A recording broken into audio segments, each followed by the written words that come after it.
والصلاة والسلام على سيد الأنبياء والمرسلين وعلى آله وأصحابه أجمعين أما بعد فأعوذ بالله من الشيطان الرجيم بسم الله الرحمن الرحيم ألا إن أولياء الله لا خوف عليهم ولا هم يحزنون الذين آمنوا وكانوا يتقون صدق الله العلي العظيم وصدق رسوله النبي الكريم۔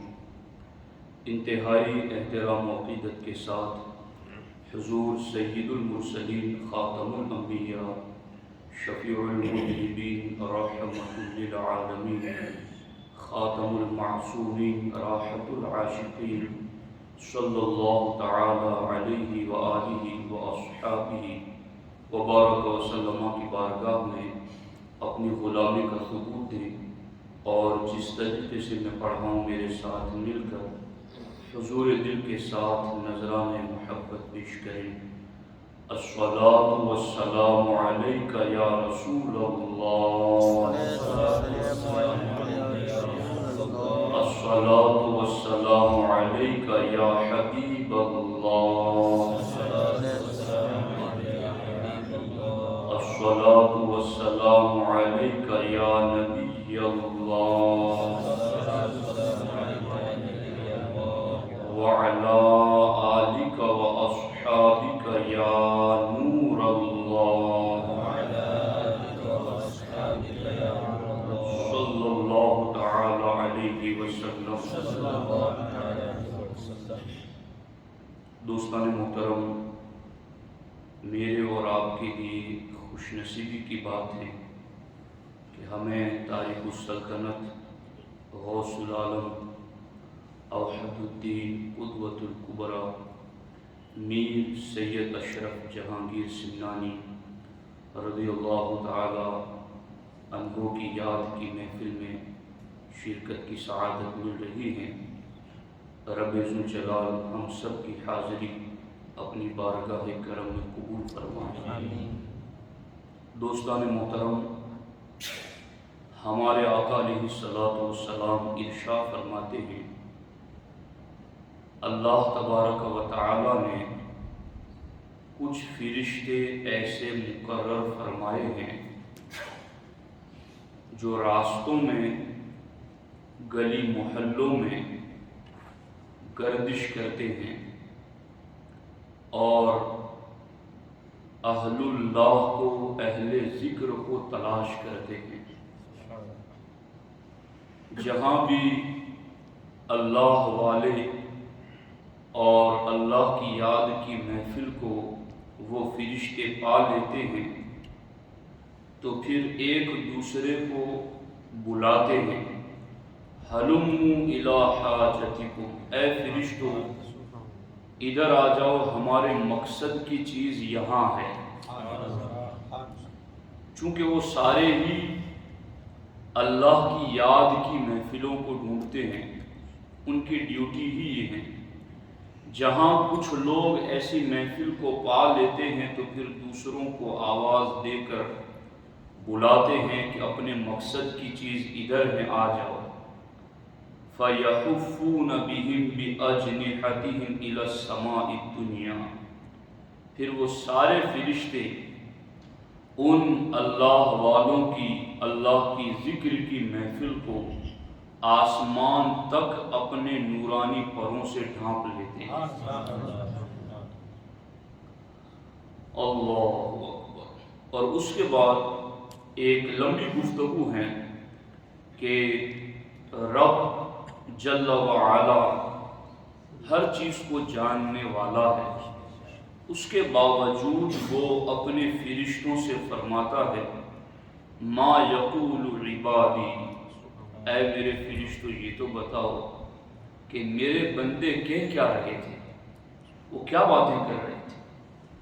تو فرشتے کہتے ہیں، یکبرونک ویمجدونک ویسبحونک ویحمدونک، اے اللہ وہ تیری پاکی بیان کرتے ہیں، وہ سبحان اللہ کہتے ہیں، وہ اللہ اکبر کہتے ہیں، وہ لا الہ الا اللہ پڑھتے ہیں، وہ تیری حمد، تیری ثنا بیان کرتے ہیں۔ رب فرماتا حل رعونی، میرے فرشتوں یہ تو بتاؤ، یہ جو میری حمد، میری تعریف کرتے ہیں، کیا انہوں نے مجھے دیکھا ہے؟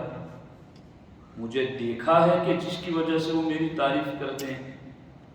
فیقولون لا، اے اللہ تجھے انہوں نے دیکھا نہیں ہے مگر یہ تیری پاکی بولتے ہیں۔ رب فرماتا ہے فکیف لو رعونی، میرے فرشتوں اب تم ہی بتاؤ اگر وہ دیکھ لیتے مجھے تو کیا ہوتا؟ اللہ اکبر، اللہ اکبر، اللہ اکبر۔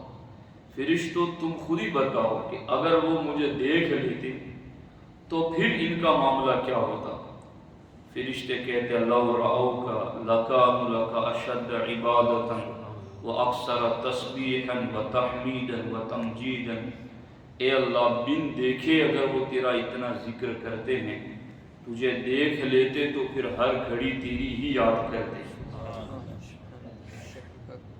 رب فرماتا ہے حالانکہ وہ جاننے والا ہے کہ میرے فرشتے یہ بتاؤ کہ میرے بندے کس چیز کا سوال کر رہے تھے۔ فرشتے کہتے ہیں اے اللہ تجھ سے وہ جنت مانگ رہے ہیں، جنت کا سوال کرتے ہیں۔ اللہ تعالیٰ فرماتا فہل رعوہا، کیا انہوں نے جنت کو دیکھا ہے؟ فرشتے کہتے لا واللہ یا ربی، اے اللہ تیری قسم انہوں نے جنت کو نہیں دیکھا ہے۔ رب فرماتا فکیف لو رعوہا، فرشتوں میں نے جنت کا ذکر کیا قرآن میں، میرے محبوب نے میرے حکم پر جنت کا تذکرہ کیا، بن دیکھے وہ جنت مانگتے ہیں، اگر دیکھ لیتے تو کیا ہوتا؟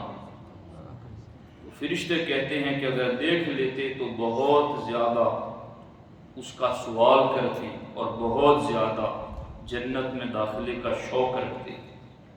اے اللہ وہ تجھ سے پناہ بھی، تیری پناہ بھی مانگتے ہیں جہنم کے عذاب سے، کہ تو انہیں عذاب جہنم سے اپنی پناہ دے دے۔ رب فرماتا ہے کیا انہوں نے دیکھا ہے جہنم کو؟ اے اللہ نہیں دیکھا، اگر دیکھ لیتے تو کیا ہوتا؟ اے اللہ اگر دیکھ لیتے تو وہ بہت زیادہ عذاب جہنم سے ڈرنے والے بن جاتے۔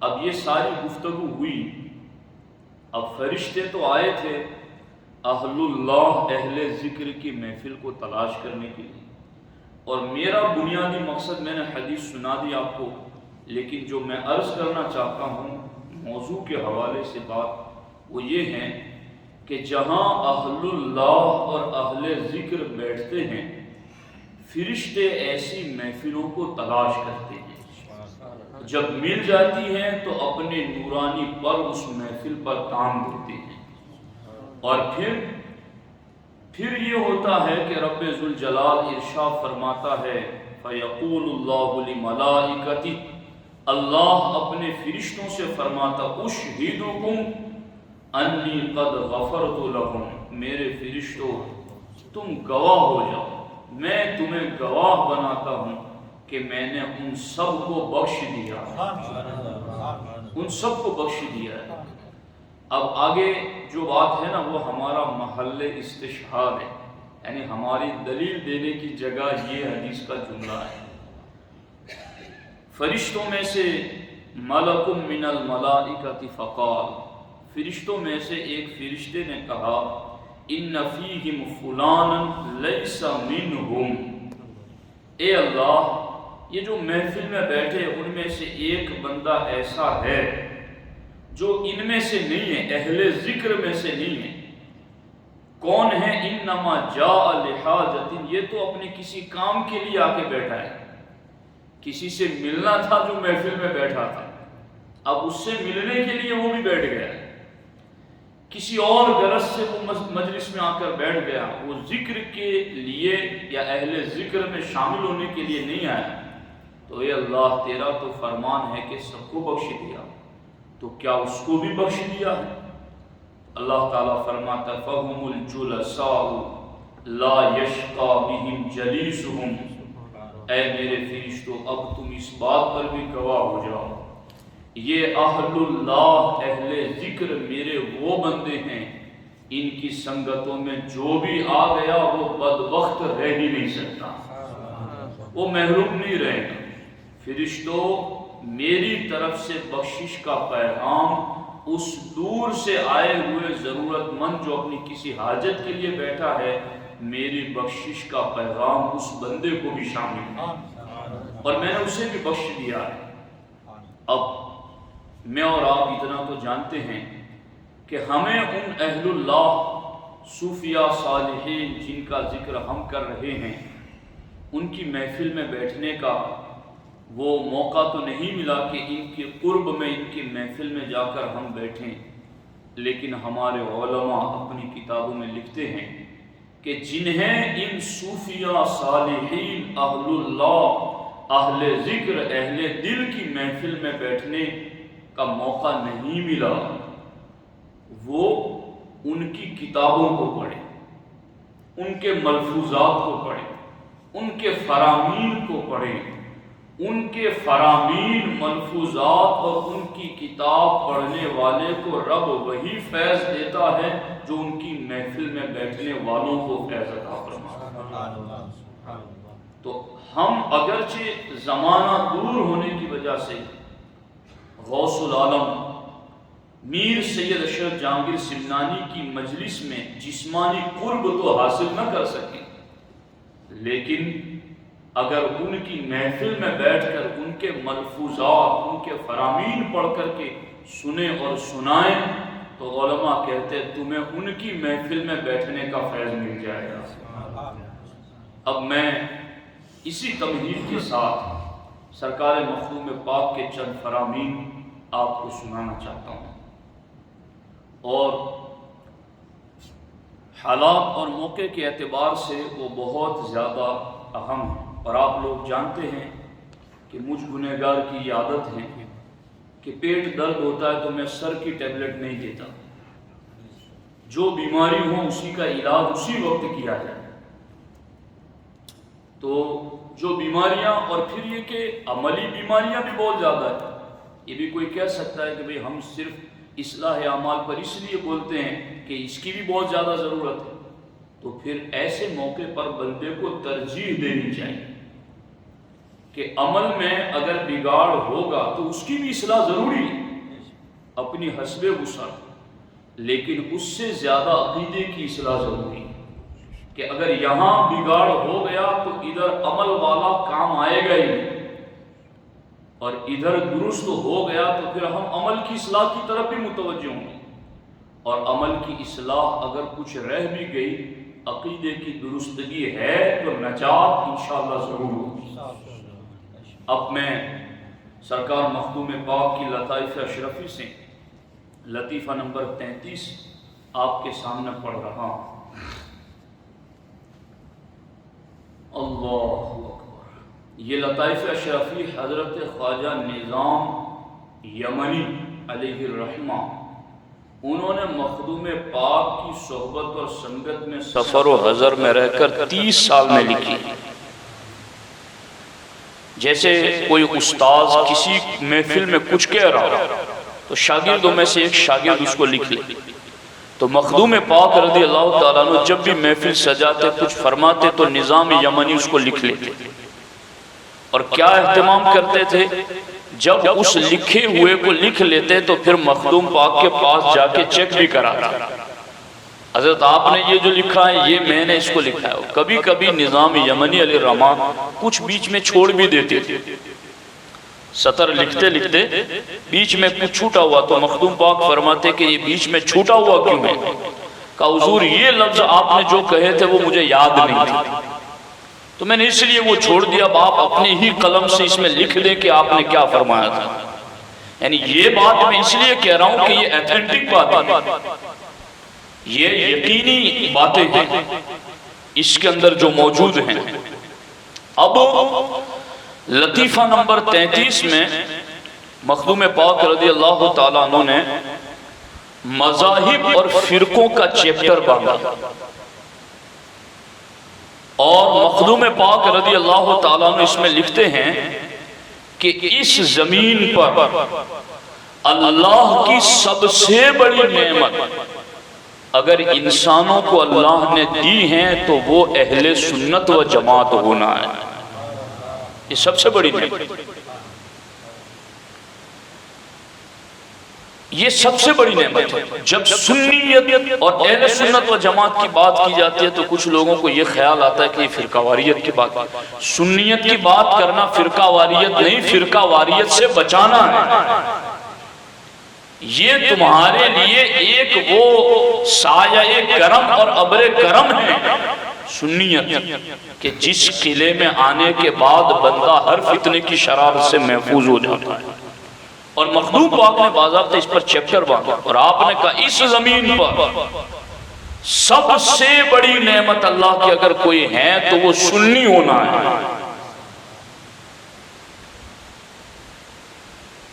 اب اگر آپ کو کوئی ایسا صوفی کہلاتا ملے کہ ہم صوفی ہیں اس لیے ان مسلکوں کے جھگڑوں میں نہیں پڑتے،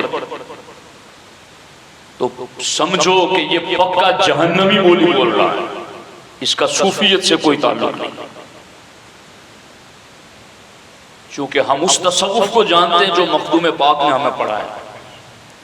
مخدوم پاک فرماتے سنیت سب سے بڑی نعمت ہے اس زمین پر. اور اس کے بعد مخدوم پاک نے امام جلال الدین رومی کے اشعار لکھے. اللہ اکبر.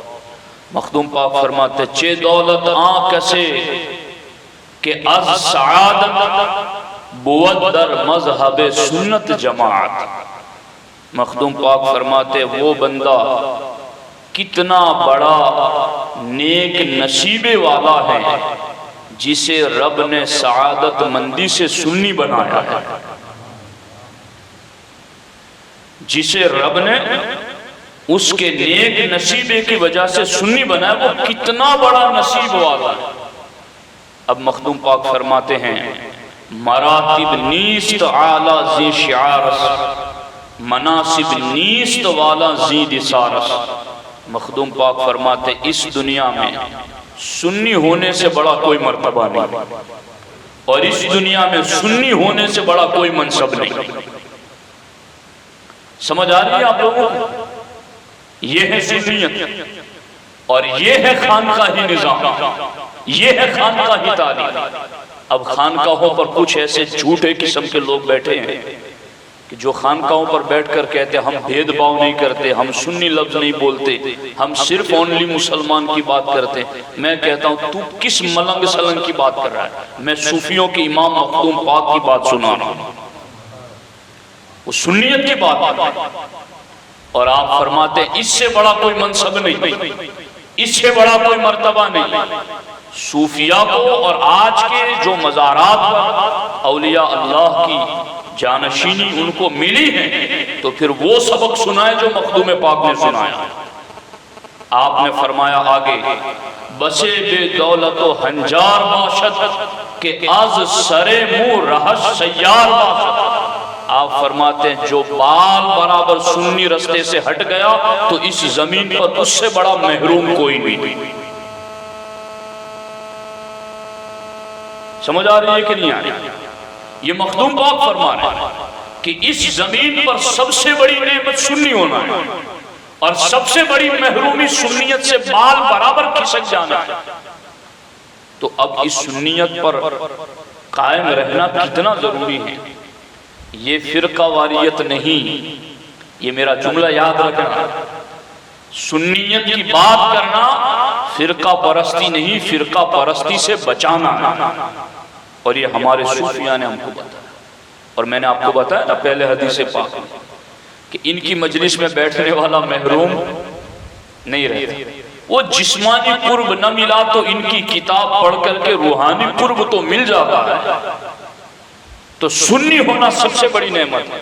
اب یہ بات بھی مخدوم پاک نے کہا کہ سنی ہونا سب سے بڑی نعمت بھی ہے، اور بال بر از سرے منہ بال بر رہش سیار باشد کہ جو اس راستے سے سنیت سے بال برابر کھسک گیا بسے بے دولت و ہنجار باشد. فرماتے اس سے بڑا اس زمین پر کوئی محروم نہیں. کتنا ضروری ہے سنیت پر قائم رہنا. جی اب یہاں مخدوم پاک نے اس پر آپ نے یعنی یہاں ایک بات اور بھی میں کہہ رہا ہوں کہ مخدوم پاک رضی اللہ تعالیٰ عنہ نے وہ جو 73 فرقوں والی حدیث ہے یاد ہوگی نا آپ کو، 72 جہنمی ایک جنتی، مخدوم پاک نے ان 72 کے 72 جہنمی فرقوں کے نام اپنی کتاب میں لکھے ہیں۔ نجاست کو جانو گے نہیں تو پاک کیسے رہو گے؟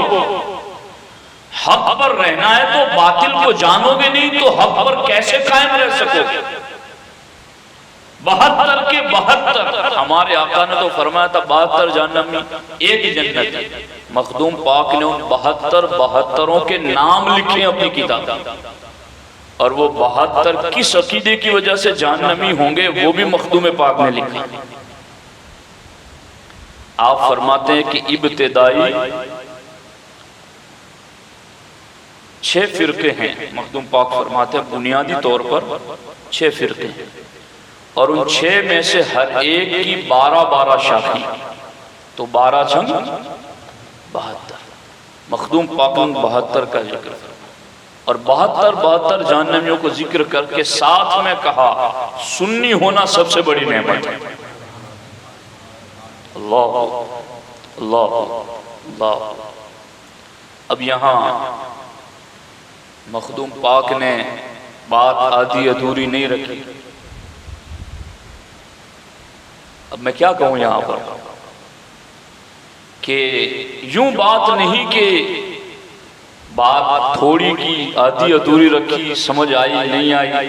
جب مخدوم پاک نے یہ بتایا نا کہ سنی ہونا سب سے بڑی نعمت ہے، تو مخدوم پاک جانتے تھے کہ اب ہر کوئی اپنے آپ کو سنی کہنے لگے جی، تو مخدوم پاک نے سنی ہونے کی 10 شرطیں بھی لکھی۔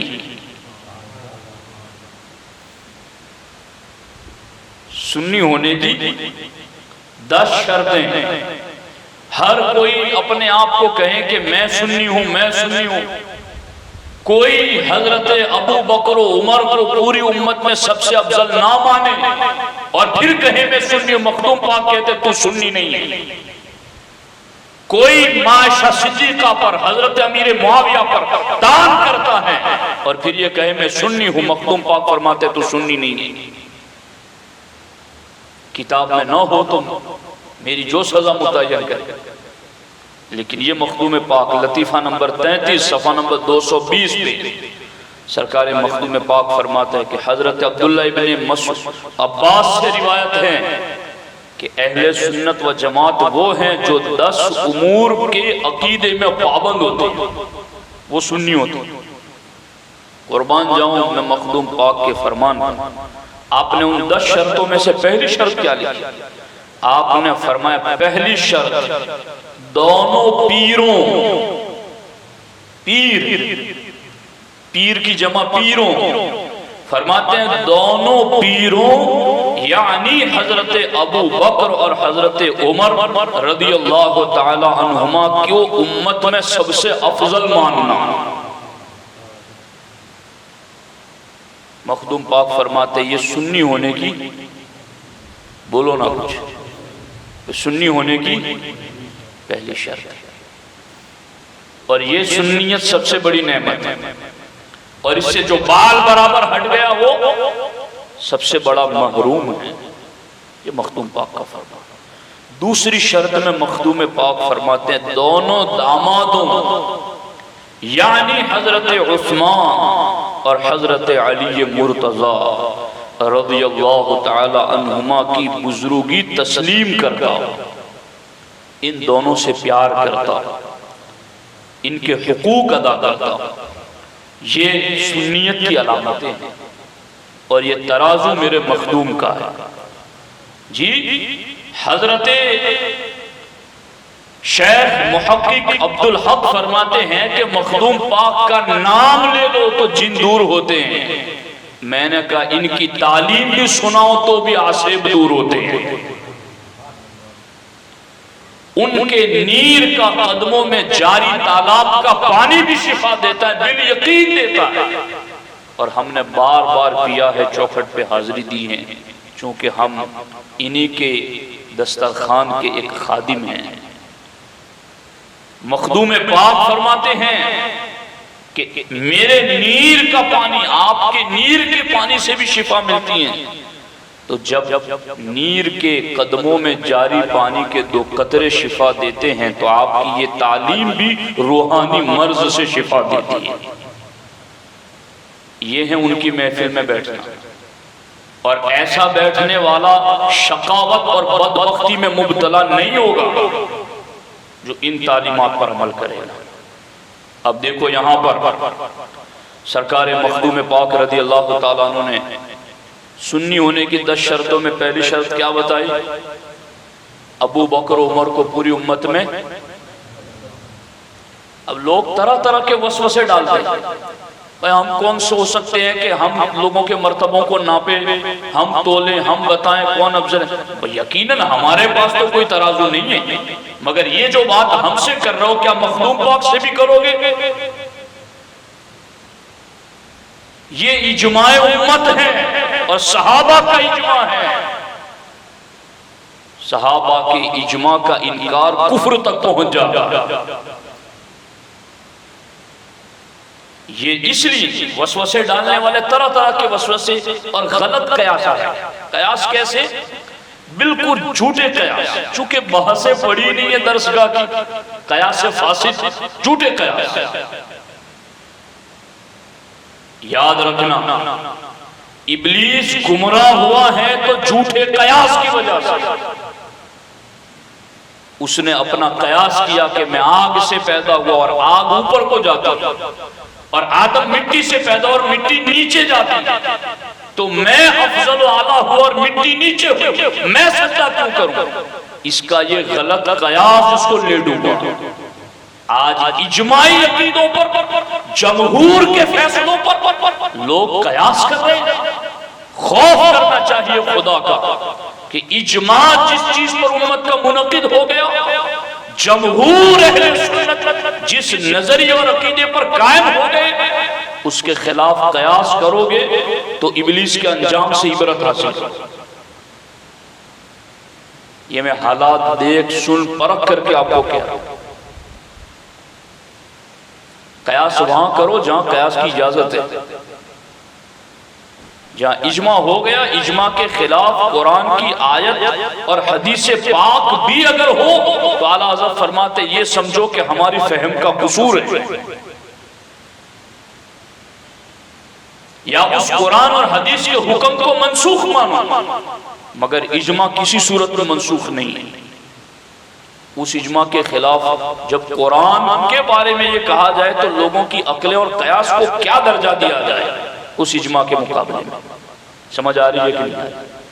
تو جس سنیت کو مخدوم پاک نے کہا سب سے بڑی نعمت ہے، اس سنیت کی پہلی علامت کیا ہے؟ ابو بکر و عمر کو پوری امت میں سب سے، اور میں یہ کہتا ہوں اس عقیدے پر سارے صحابہ میں سب سے زیادہ جس ذات نے اپنے پورے وجود سے پہرا دیا وہ مولا مرتضیٰ کی ذات ہے، جنہوں نے اس عقیدے پر پہرا دیا۔ سب سے ہم تو مولا علی کے وہ غلام ہیں کہ جو مولا علی کے اس طریقے کے پابند ہیں، کیونکہ مولا علی کا دور ہی وہ آزمائش والا دور تھا جس میں رافضی بھی نکلے، خارجی بھی نکلے، اور تنہا اس ذات نے دونوں فرقوں سے اہل حق اہل سنت کو محفوظ فرمایا۔ یہ تو پہلا سنی ہونے کی شرط ابو بکر و عمر کو پوری امت میں سب سے افضل مانتا ہوں۔ اور یہاں پر میں نے ایک کتاب رسالہ بھی لکھا ہے، ابھی جو خطبہ میرا شائع ہوا سچا حسینی کون، اس کو پڑھی نا آپ، میں نے اس میں امام اعظم کا بھی فرمان نقل کیا ہے کہ سیدنا امام اعظم ابو حنیفہ رضی اللہ تعالیٰ عنہ سے ان کے زمانے میں پوچھا گیا کہ حضور سنی کون ہے؟ تو امام اعظم ابو حنیفہ نے فرمایا جو ابو بکر و عمر کو پوری امت میں سب سے افضل مانے وہ سنی ہے۔ اور امام اعظم ابو حنیفہ نے اپنی کتاب الوصیہ لأبی حنیفہ اپنی کتاب میں آخری عمر میں امام اعظم نے اپنے شاگردوں کو بٹھا کر جو وصیت کی، اس وصیت میں امام اعظم نے سنی ہونے کی 12 شرطیں ذکر کی، اور ان 12 شرطوں میں 5ویں شرط امام اعظم ابو حنیفہ نے یہی لکھی ہے کہ سنی وہ ہے جو ابو بکر و عمر کو پوری امت میں سب سے افضل مانتا ہو۔ اب بتاؤ یہ سنیت ہے۔ اب یہاں قیاس لگائیں تو کیسے چلے گا؟ ان بزرگوں کو چھوڑ دے، ان کی تعلیمات کو چھوڑ دے۔ یہ قیاس کرنے کی جگہ، سر جھکانے کی جگہ، ماننے کی جگہ۔ اب یہاں ایک شرط تو یہ ذکر کی، اور آگے مخدوم پاک رضی اللہ تعالیٰ عنہ نے رافضیوں کے جو 12 فرقے بتائے، تو غوث العالم میر سید اشرف جہانگیر سمنانی رضی اللہ تعالیٰ عنہ فرماتے 10واں فرقہ رافضیوں کا، شیعوں کا، اس کا نام ہے لاعینیہ۔ کیا نام ہے؟ اتنا پڑھاؤں گا میں آپ کو کہ یہ باتیں میں آپ کو زبانی یاد کرا کے چھوڑوں گا۔ میرے کئی ساتھی مجھے کہتے ہیں کہ آپ نے یہ بات بار بار ذکر کی، میں نے کہا بار بار کروں گا، چونکہ ہم نے قرآن سے طریقہ ہدایت سیکھا ہے۔ قرآن میں ایک آیت بار بار نازل ہوئی، جتنی بار ضرورت ہو اتنی بار اتری۔ ہم زمانہ دیکھ رہے ہیں، حالات دیکھ رہے ہیں، جتنی بار ضرورت پڑے گی ہم بار بار پڑھ کے سنائیں گے۔ ہمارا اپنا تو ہے ہی کہ ان بزرگوں کا ہی تو ہے۔ آپ فرماتے لاعنیہ 10واں فرقہ، فرماتے یہ وہ فرقہ ہے، اس کا کیا گندہ عقیدہ ہے جس کی وجہ سے وہ جہنم میں جائے گا۔ مخدوم پاک لکھتے جو حضرت معاویہ، طلحہ، زبیر اور حضرت عائشہ رضی اللہ تعالی عنہم پر لعن طعن کرتے ہیں، کوئی صاف سری نہیں کرتا تو اشارتاً کنایتاً کرتا ہے۔ یہ مخدوم پاک، ان کا چراغ جنوں کو جلاتا ہے، ان کی تعلیم بھی ان آصفوں کو جلا دیتی ہے۔ فرماتے ہیں کہ جو عائشہ صدیقہ پر، حضرت امیر معاویہ پر، حضرت طلحہ اور زبیر پر طعن کرتا ہے، مخدوم پاک فرماتے ہیں ایسا بندہ سنی، بولو نا زور سے، سنی نہیں ہے۔ یہ آپ کی تعلیمات ہیں۔ اب یہاں چونکہ اس سلسلے میں مزید کئی فرامین ہیں اور اس کی طرف بھی میں آپ کی توجہ لے جانا چاہتا ہوں۔ ایک مرتبہ درود پاک پڑھ لیں۔ اللہم صلی وسلم وبارک علی سیدنا و مولانا محمد و آلہ و صحبہ وبارک وسلم صلاة و سلام علیک یا سیدی یا رسول اللہ صلی اللہ تعالی علیہ وسلم۔ یہ جو مخدوم پاک رضی اللہ تعالیٰ عنہ نے رافضیوں کے 10 فرقے گنوائے نا، اس میں سے میں نے 10واں بتایا۔ کیا نام تھا اس کا؟ لاعنیہ۔ کیا نام تھا؟ لاعنیہ۔ اب یہاں مخدوم پاک فرماتے دوسرا فرقہ رافضیوں کا ہے علویہ۔ ایک تو ہمارا علوی سلسلہ جو ہوتا ہے، شاہ وجود الدین علوی گجراتی علیہ الرحمہ اور دیگر اکابرین سے جاری ہے، مگر ایک رافضیوں کا بھی فرقہ ہے جو انہوں نے اپنے فرقے کا نام مولا علی کی طرف نسبت کرتے ہوئے علویہ رکھا۔ وہ کیا عقیدہ ہے؟ مخدوم پاک فرماتے تیسرا فرقہ ان کا وہ ہے جو حضرت علی رضی اللہ تعالیٰ عنہ کو دوسرے صحابہ سے زیادہ، جو شخص حضرت علی کو دوسرے صحابہ سے افضل نہ مانے اس کو کافر کہتے ہیں۔ رافضیوں کا یہ تیسرا فرقہ کیا ہے؟ جو حضرت مولا علی کو تمام صحابہ سے افضل نہ مانے اس کو وہ کیا کہتے ہیں؟ کافر ہے۔ یہ ان کا تیسرا فرقہ۔ اور یہاں یہ بات بھی خاص طور پر قابل توجہ ہے کہ سرکار مخدوم پاک رضی اللہ تعالی عنہ نے اپنے وصال سے، ظاہری وصال سے چند دنوں پہلے اپنی قبر خود کھدوائی، اور آپ نے کہا کہ اس باغ کے درمیان میری قبر کھودی جائے، اور آپ نے فرمایا کہ وہ اتنی لمبی چوڑی ہو کہ اس میں نماز پڑھی جا سکے، ایسی بناؤ۔ اور قبر تیار ہو گئی بن کے، تو سرکار مخدوم پاک رضی اللہ تعالیٰ عنہ ایک دن چند سادہ کاغذ لے کر کے اس قبر میں تشریف لے گئے، جیتے جی باحیات، قبر چوڑی بنوائی تھی، آپ چند سادہ کاغذ لے کر کے اس قبر میں تشریف لے گئے اور مکمل ایک رات دن اس قبر کے اندر آپ تشریف فرما رہے ہیں، اور وہاں بیٹھ کر کے آپ نے ایک رسالہ لکھا، اور اس رسالے کا نام ہی ہے رسالہ قبریہ، قبر سے دیا جانے والا پیغام۔ کتنی پڑھی تھی ان بزرگوں، اپنے مریدوں کی کتنی فکر تھی کہ موت کی گھڑیاں قریب ہیں، آثار ظاہر ہو رہے ہیں، قبر بھی بنوا چکے ہیں، اندر بیٹھ کے لکھ رہے ہیں مریدوں کے لیے۔ اور کیا لکھا وہ میں پڑھ کے آپ کو سناؤں، اندر بیٹھ کے میرے مخدوم نے کیا لکھا۔ اللہ، مخدوم پاک رضی اللہ تعالی عنہ فرماتے ہیں نعتقد، یہ عربی الفاظ ہیں، اور یہ ایسا نہیں کہ بھائی یہ مخدوم پاک جو آج عربی لفظ ہم بولتے ہیں تو کہتے ہیں یہ عربی جانتا ہے، مخدوم پاک نے سب سے پہلا قرآن کا فارسی میں ترجمہ کسی نے کیا ہے تو وہ مخدوم پاک نے کیا ہے، قرآن کا ترجمہ کوئی معمولی بات ہے، اتنے بڑے اور مخدوم پاک ماہر لسانیات تھے، یعنی ماہر لسانیات کا کیا مطلب، آپ نے پوری دنیا کا دورہ کیا۔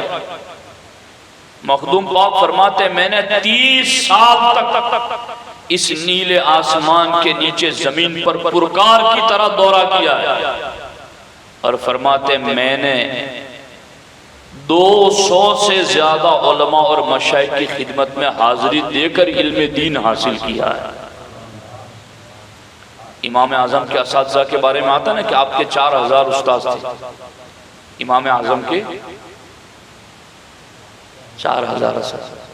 مخدوم پاک نے یوں جہاں جہاں سے جاتے، جب بزرگ مل جاتے، عالم دین مل جاتے، ان سے علم حاصل کرتے، اور اتنے بڑے عالم تھے مخدوم پاک رضی اللہ تعالیٰ عنہ کہ جہاں جاتے وہیں کی زبان میں کتاب لکھتے اور وہیں کی زبان میں خطاب فرماتے۔ ذالک فضل اللہ یؤتیہ من یشاء، یہ اللہ کا فضل ہے، اللہ جسے چاہے۔ جس قوم جس برادری میں جاتے انہی کی زبان میں کتاب لکھتے اور پھر وہیں پر وہ نسخے ہدایت دے کر آگے چلتے۔ اب آخری وقت، آخری گھڑیاں آئی تو قبر میں بیٹھ کر آپ نے کیا لکھا، تحریر فرما رہے ہیں، اللہ کی حمد و ثنا کے بعد لکھتے نعتقد بفضل اصحابی، فرماتے ہیں ہمارا عقیدہ ہے کہ ہم سارے صحابہ کو فضیلت والا مانتے ہیں۔ قبر میں لکھ کر بیٹھ کر لکھ رہے ہیں، یعنی کتنا ضروری تھا۔ آج اگر کوئی مجھے کہے کہ یار تم یہ باتوں کو بات کر رہے ہو تو کیا ضرورت تھی یہاں پر اس بات موضوع پر بات کرنے کی، میں کہتا ہوں کیا ضرورت تھی مخدوم پاک کو قبر میں یہ لکھنے کی۔ مخدوم پاک فرماتے ہیں نعتقد بفضل اصحابی، ہم عقیدہ رکھتے ہیں کہ نبی کا ہر صحابی شان والا ہے۔ اور پھر آگے کیا لکھتے ہیں وَأَحَقُّ الْخِلَافَةِ أَبُو بَكْرَ الصِّدِّيقِ سائر المسلمین والتابعین، اور سارے مسلمان صحابہ اور تابعین میں سب سے افضل اور خلافت کے حقدار پہلے نمبر پر ابو بکر صدیق۔ پھر کیا لکھتے ہیں ثم افضل من اصحابہ واحق الخلافۃ عمر، پھر سارے صحابہ میں سب سے افضل اور خلافت کے پہلے مستحق ابو بکر کے بعد عمر فاروق، ثم عثمان ثم علی۔ یہ مخدوم پاک نے قبر میں جا کر کے رسالہ قبریہ میں یہ چیز لکھی، اور آگے کیا لکھا میں پڑھ پڑھ کر کے ان پر نشان لگا کر لایا ہوں آپ کے لیے۔ یہ نسخے ہیں، کوئی کہتا ہے نا کہ بھائی میرے لیے کوئی نسخہ لکھ دو نزلہ ختم ہو جائے، میرے لیے کوئی نسخہ لکھ دو سر درد ختم ہو جائے، یہ میں نسخے مخدوم پاک کے لکھے ہوئے لے کے آیا۔ یہ نسخے مخدوم پاک فرماتے ہیں ہمارے تمام فرزندان فرزندان مانے بیٹی، ہمارے تمام فرزندان، برادران مانے بھائی، اور محبین محبت کرنے والے، معتقدین عقیدت رکھنے والے، سب کو یہ یاد رہے کہ ہم اسی عقیدے پر تھے اور ہمیشہ اسی عقیدے پر رہیں گے۔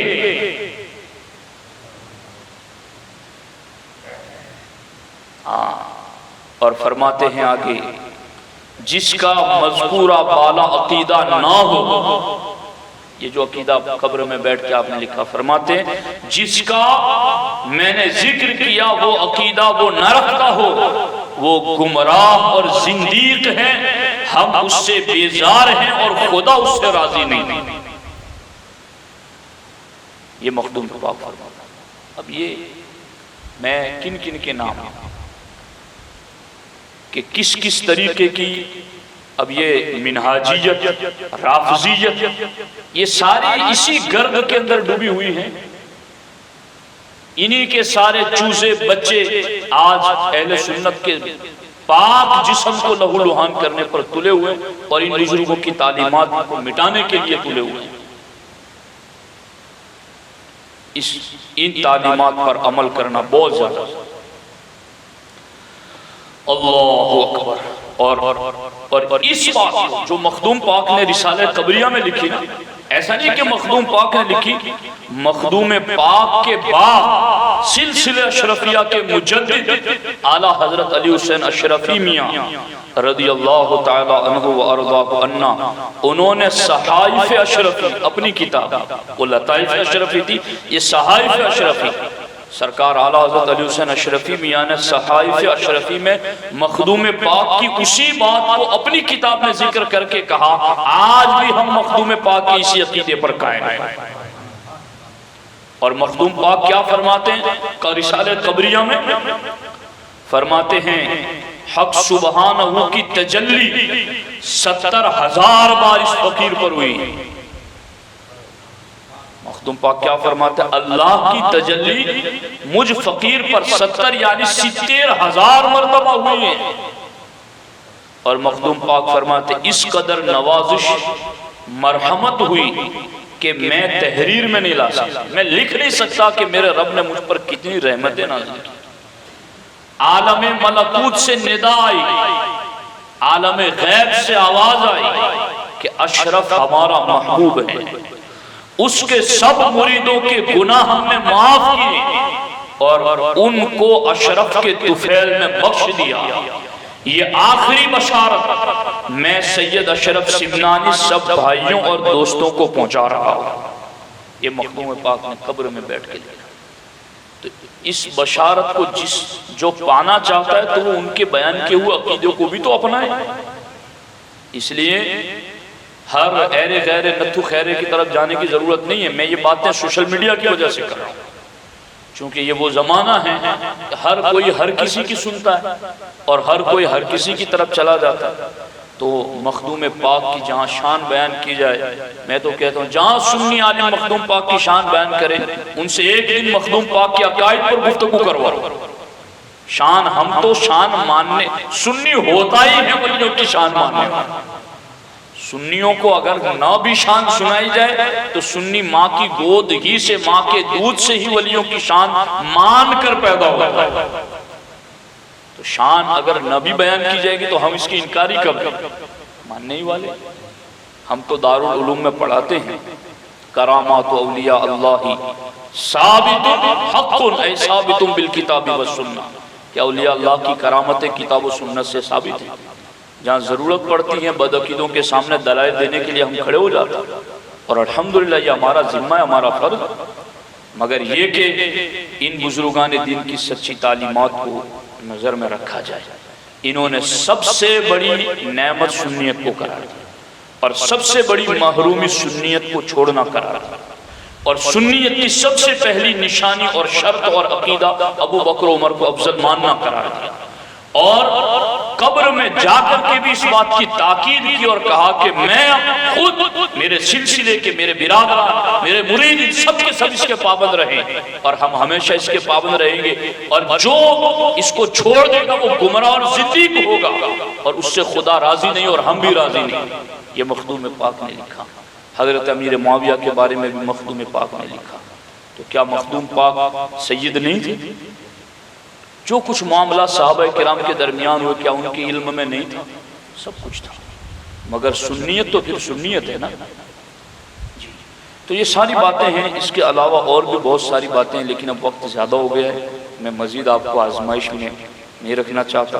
انشاءاللہ پھر کبھی سرکار مخدوم پاک کے حوالے سے میں گفتگو کروں گا۔ ایک ٹاپک مجھے مخدوم پاک کے حوالے سے بہت بہترین لگا کہ مخدوم پاک، جو میں نے جمعہ میں عرض کیا تھا، وہ چونکہ تھوڑا وقت رہتا ہے جمعہ میں، کہ مخدوم پاک اور ان کے پیر دونوں ایک زمانے تک دنیاوی حکومت بھی کرتے تھے، پھر بھی ان کا دین کے ساتھ رابطہ کیسے تھا، اور دین کے ساتھ دنیا کو لے کر جو چلنے کا جو انداز ان کا، اس زمانے کا تخت و تاج والا جو ہے نا، وہ ہمارے لیے بڑا قابل عمل اور نصیحت والا۔ اس پر انشاءاللہ پھر تفصیلی گفتگو کبھی کریں گے۔